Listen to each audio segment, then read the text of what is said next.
metal, and how is it governing each state of our mind and emotions. About this information we have in this particular text called Sangeeta Ratnakara by Sarangadeva, which talks about not 7 but 10 chakras.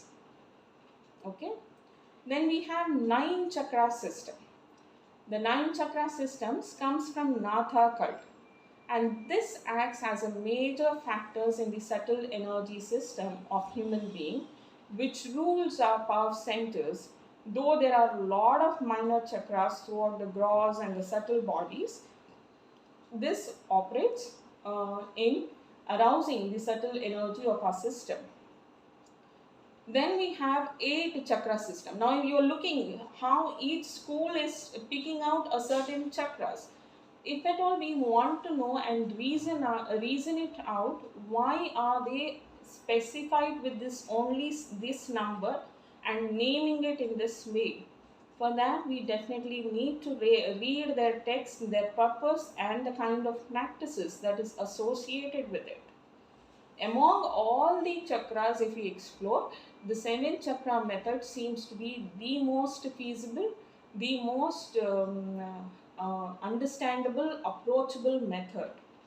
So coming back to this 8 chakra system, this comes from Vajrayana Buddhist teaching, which talks about 8 chakras, which has a complete yogic system for each of them. And about this chakra, it is both stated in Hindu and Buddhist texts, which is arranged in a column along with the spinal cord from the base to the top of the head, which is connected by the vertical channels. It helps to awaken, energize them through the breathing exercises or with the assistance of the teacher. The slides are not moving. Because I have summarized a slide for that. Okay. So don't worry, you will get the slide notes as well in the class. Whoever who wants to make the notes while the sessions are happening, you can make a note, because not every information that we speak in the class can be provided. Okay. So the tantric traditions, the methods of awakening we will get to know. How much guru is important. Through self methods, what is the process of awakening these chakras, and which are the different kinds of breathing exercises or other kind of methodology which helps in awakening or stimulating our chakra, that we will come under methods of awakening. At this point of time, we are just understanding the different traditions, and each tradition how many numbers of chakras they are getting involved. Specifically speaking about this 8 chakra system which comes in Buddhism technique, these chakras are symbolically mapped to specific human for their physiological capacities, where sounds, subtle elements are also associated along with the deities and colors and other things. These are an improvised version of it. As the practitioner started gaining different kind of experiential realities, he started realizing, incorporating certain things, how things can be accelerated. So this comes as an additional information. Okay. There are different things. Let me go to the slide right now. This is about what we understood about 10 chakra system. Mooladhara, as usual, it is at the base of the spine. Swadhisthana at the area of the sacrum. Manipuraka around the navel. Anahata middle of the chest. Vishuddhi at the throat. Ajna, the space between the eyebrows. Sahasrara at the crown level. The higher heart chakra is the thymus gland. The Bindu chakra is the backside of the head, and cosmic chakra is just 6 inches above the head. It's not only in this thing, we have chakras being followed by a different tradition, what we call as Shaktism. So, in Shaktism, you are looking at the different Shri Chakra, how the formulation of Shri Chakra, Shri Yantra, how are these things playing a role for that divine awakening. Also, we are understanding. These people are a different set of followers. They have their own different methods. They have their own different way of worshipping things and awakening process. When we speak of Sri Yantra, it is built of a square base which has 2 lotus flowers, which has 5 downward pointing and 4 upward pointing triangles and a bindu in the center. What does it symbolize is being spoken over here, because if I touch this topic, it is an elaborate topic which I wouldn't like to do at this point of time. Chakras in Shaktism. Chakra system as practiced for Sri Yantra, Sri Chakra Puja. You can explore, maybe once we complete the portions and when time permits, you can ask questions related to this. We can answer up to that particular topic. Okay. Not just Hinduism or Buddhism where certain things are similarly shared, but when we look worldwide around, we see that the chakras has a system, has a healing system, has been followed almost in different parts of our world. Okay. I told any questions related to Sri Yantra, the chakra concept of Sri Yantra, we will keep it in the last, but at this point of time, we are purely focusing to complete the portions which has been mentioned. But this is just to bring an information. From the yoga point of view, from the meditation point of view, there are different sects from Hinduism and Buddhism which follows a different numbered chakra system. Likewise, there is a different sect who entirely follows the chakra awakening thing and all in a different method, that is in the Shaktism method. That we will explore in the later part of our classes, not at this point of time, because there's a lot of things that we need to know. Hence, I am giving a pause for it. Okay? Yeah. So, I was speaking about chakras in Greek system. Even there, the chakras, I have just picked out only few things. If you are exploring not just in Hindu community, not just in Buddhism community, if you explore Christianity, if you explore Islam, if you explore different religion, every religion speaks about the energy bodies in their own ways, in their own terms, using different numbers over there, associating different angels or their respective deities over there. So this system is a universal system, and that is what through this history topic of chakra I wanted to put across. In the Greek system, the same chakra, the 7 chakra system is followed, where the names are given in a different manner, the bifurcation is given in a different manner, as logos or neos, this is which is called as the highest part or the level of soul expression, where Plato calls this as psyche or immortal soul, which attributes reason, wisdom and spiritual insight. And this particular section has crown and brow centers. Now again, when we are trying to understand chakra and its classification, the lower body, the mid body, the high body is being divided. When we look at the body, the lower part of the body, the mid body and the higher body. And similarly, the chakras are also classified as the lower chakras, the middle chakras and the higher chakras. If we look in that sense, this particular slide that is on your screen, we will get an understanding. The first section is talking about the higher chakras.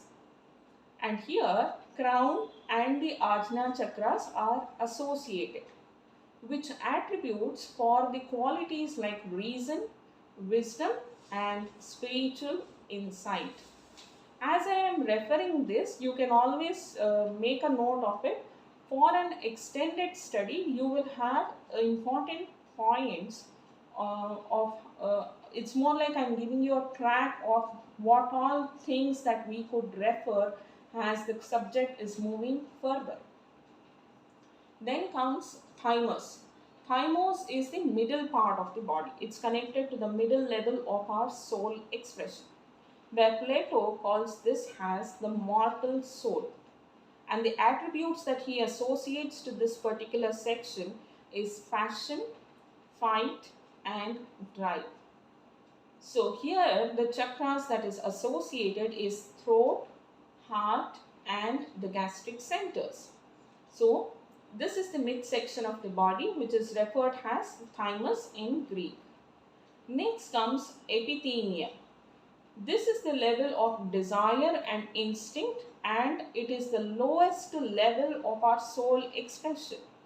If we look and develop this similarity with what 7 chakra system that we are studying and relate the same chakras and try to find its attribute, we find many such similarities over there. But the language of putting it across is little different. The Mooladhara chakra and the Swadhisthana, very similar in every school, is speaking about the basic survival needs. It is speaking about the appetites. It is speaking about an expression form. All these things are put together in the last section in the Greek system of chakra learning, which is called as epithemia. Okay, so the sacral chakra is also called as generative center, and Mooladhara is also called as root center. You will find this information. You can just make a keyword in your notes. 7 chakra system according to Greek. Shaktism, chakras and Shaktism you can refer. So you can have your notes and we can have a discussion as the classes move further. As I told, every system, every culture follows this. These are additional things that I have brought. It's definitely not part of the course, but to keep the interest alive, I have brought this. 7 chakra system is also followed by Egyptian culture. But they also speak about the 13 energy centers. You are looking at how the 13 energies has been spoken. From base to the crown you are seeing there. Below the base we have 2 chakras, which is called as earth star and earth gateway. And above the crown chakra we have 4 more stars. That is soul star, we already got to know about it. We came to know about stellar gateway, universal gateway, cosmic gateway. The one additional compared to the 12 chakra system what we just recently heard is the earth gateway.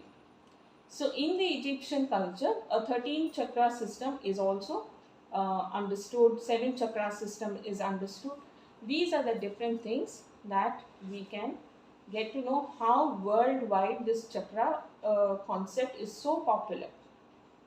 But this concept of 7 chakra came to the West in the year 1880s. It was at that time in 1918, person Sir John Woodroffe, who was also called as Arthur Avalon, he translated 2 Indian texts, that is Shat Chakra Nirupana and Paduka Panchaka. His book, the outcome of this translation was in this book called The Serpent Power. What is the reference book for us to understand chakra in an English language is The Serpent Power by Sir John Woodroffe, also called as Arthur Avalon. This book drew the Western attention to the 7 chakra theory. Now if we look at the dating aspect, 1920s till then the chakras were not associated to the endocrine gland system. Now yesterday I was referring a paper where I came across how spine and the resonance impacts the health of the spine. There, the impact of vibrations on the spine, how does it decide the health of the spine? Many research papers have come. So we never know how this inquisitive mind, the experimental mind can bring out new different ways of approaching a particular area of our body or harnessing the energies that nature has given to us. We never get to know. 1918 this person came up with this book Serpent Power. As it accumulated a wide range of attention towards it, towards the 1920s, the 7 chakra system was slowly associated with the endocrine gland. Then in the year 1927, when we say chakras, how is it that we associate colors to it and equally remember to it? The Vibgayar system came into being. You put the Vibgayar letter in a vertical order, each color corresponds to a particular chakra. This concept was brought by Leadbeater in 1927. This kind of innovations or kind of add-on phenomena, for that Theosophical Society has played a very prominent role, because many clairvoyants, many clairaudients, many practitioners over there have given a huge contribution in for us to understand the system of chakra. Okay, the psychological, the other attributes such as layers of aura, the developmental stages, how the diseases are associated, how the elements, the emotions, the states of consciousness, how these things were brought into the picture, and how strongly did they define that these are the things that it is associated to a specific chakra. We need to study the history of it in depth. If you are talking about beliefs, they definitely differ between the Indian religions and the Buddhist texts, especially mentioning 5 chakras, while the Hindu sources talk about 6 or 7. But one thing that we have to understand is that whether it is an Indian religion or a Buddhist text, both of them are using this as a meditative visualization, where they are combining the flowers. Here flowers is more towards the petals, the mantras, and has physical entities in the pot. They play a very important role in the Tibetan Buddhism. The chakras plays a very important role in the Tibetan Buddhism, where in Buddhism this term chakra is called as chakka, meaning circle, and it is used in a different sense. It is referred to the conception of rebirth consisting of 6 states in which beings may be reborn. It also plays a very important role in the Tibetan Buddhism, the Indian Vajrayana and all. So those who want to have a very deep study about chakra, I think these points will act as a guideline for them of what to explore and where to explore. For that process, I think this information will ease in it. Okay, so these are the things that you can study when you get the slides for yourself. I'm not going to this.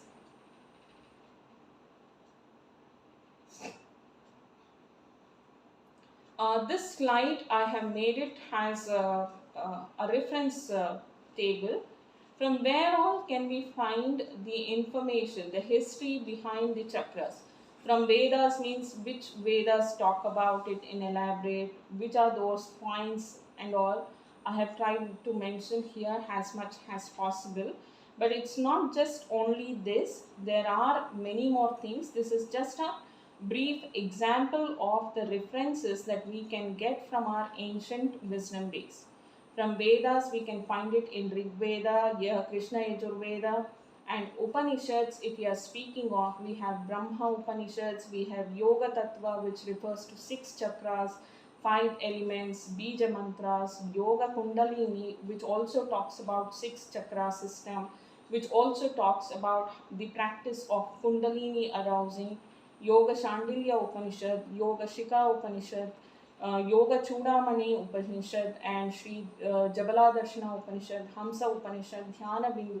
Many such kind of different sources is being spoken over there. Those who are not aware of Sanskrit language, or those who find to interpret it difficult in the Sanskrit base, they can refer to the English commentaries of it and can explore more information about chakras.